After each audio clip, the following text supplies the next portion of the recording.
You're welcome to TKLMS Academic Tutorials. Here we solve questions, step by step to ensure that you understand perfectly on any topic of your choice. My name is Adeboye, and um, so we're looking at the topic quadratic equations, and we'll be solving using completing the square method. Now I want you to know that we have other methods that we have treated, on how to solve quadratic equations. So you can check our other videos on our channel. So let's look at the first question here. It says that solve the equation x squared minus 8x plus 3 equals to 0 using completing the square method. Alright, so let's look at the first step.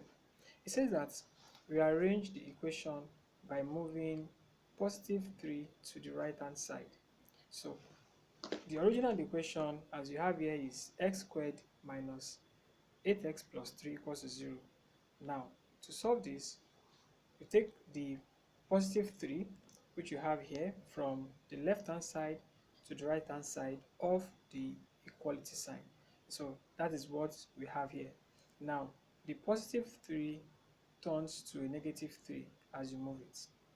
The step 2 says that take the square of half of the coefficient of x. Now this is where completing the square actually occurs.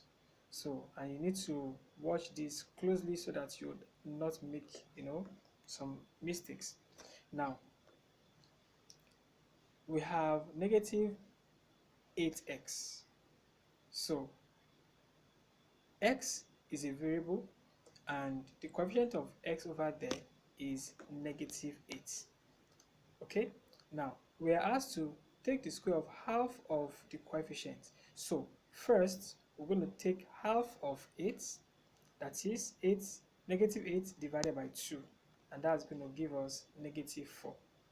Now sometimes the way you get the half of the coefficient is by multiplying by half. So this would also give us the same thing, which is what?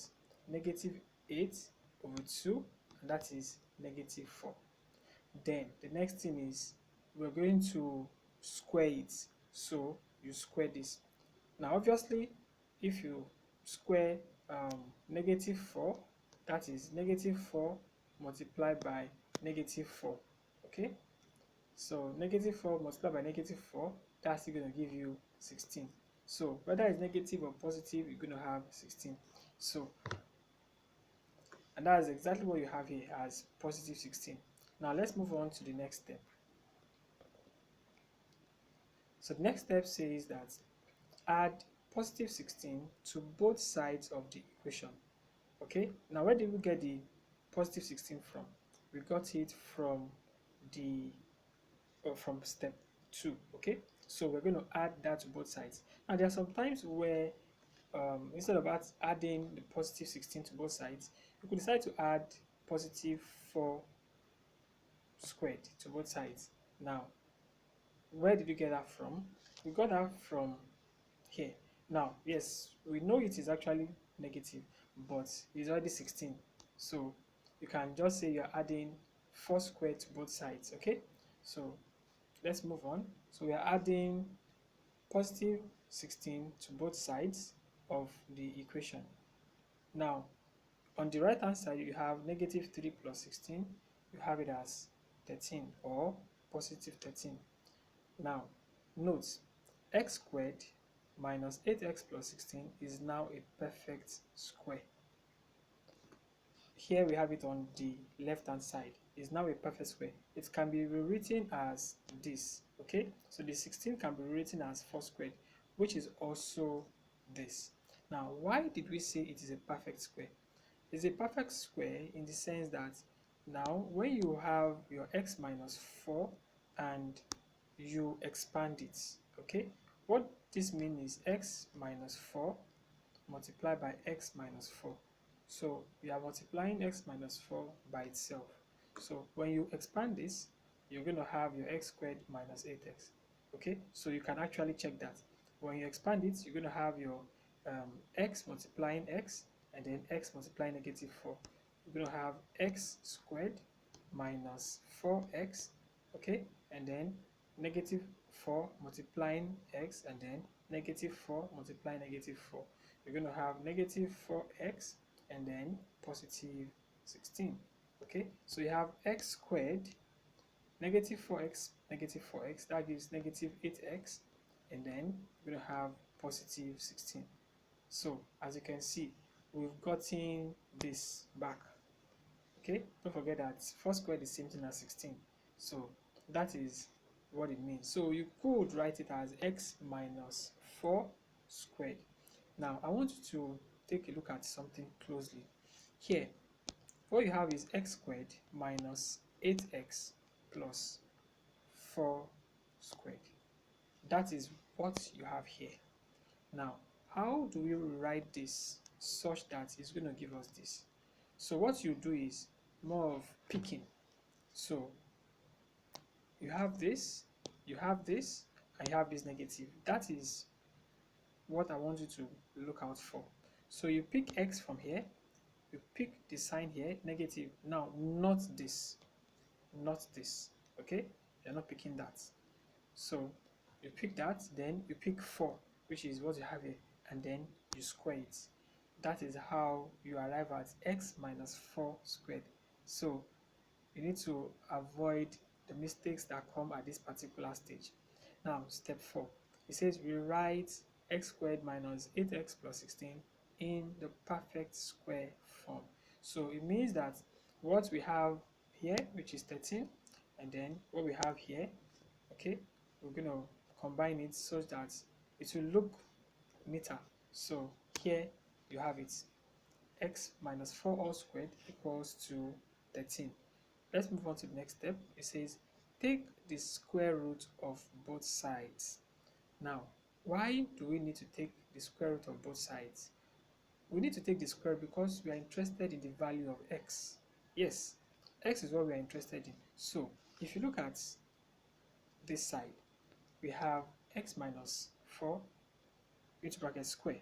So we want to take out the square that we have there, and the way to do that is to employ the negative or the inverse of square, which is square root. Okay, so you take the square root of both sides as we have in step 5. Now when you take the square root of both sides, you realize that immediately you take the square root, you're going to introduce plus or minus on the right hand side. Okay, now note, square roots will cancel square on the left hand side. So here you have it. This is what you have here. A simpler form of saying it is just to move the square which is on the left hand side to the right hand side, and then when you do that, it turns to the inverse, which is a square root. Now let's look at step 6. It says that move negative 4 to the right hand side.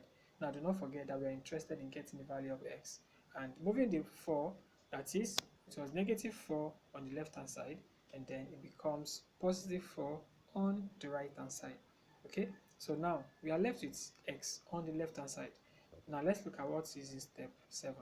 So in step 7, we've seen that the root 13 is an irrational number.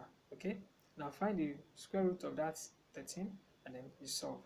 So the square root of 13 is plus or minus 3.604 then plus 4. Now you you can split, you should actually split. So you have plus 3.606 plus 4 or negative 3.606 plus 4, and you solve that separately. Now whatever you have is the answer. Okay, that is the answer. Now the answer to the question is as you have it on the screen. So I believe this is very, very helpful. I believe this what you're watching this video because you want to know more about quadratic equation, especially using completing the square method. And I believe you find this video very, very helpful. Now, the fastest way to achieve your goal is to enroll in our online course, where we look at more questions on completing the square because they come in various forms. I mean, you need to see the forms that they come. Now, the videos, and then we have some explanations that come with it. We'll give you a step-by-step approach on how you can, answer these questions and then in details. And at the end of every, topic, you have quizzes that will help to assess your progress. It's help you to assess your progress, on the topic. So there's a link, to enroll below this video. Just click on it and then you'll be able to enroll. So I'd like you to please subscribe to our channel and click the notification icon so that you receive more educative videos that come your way on different topics next time. Bye for now.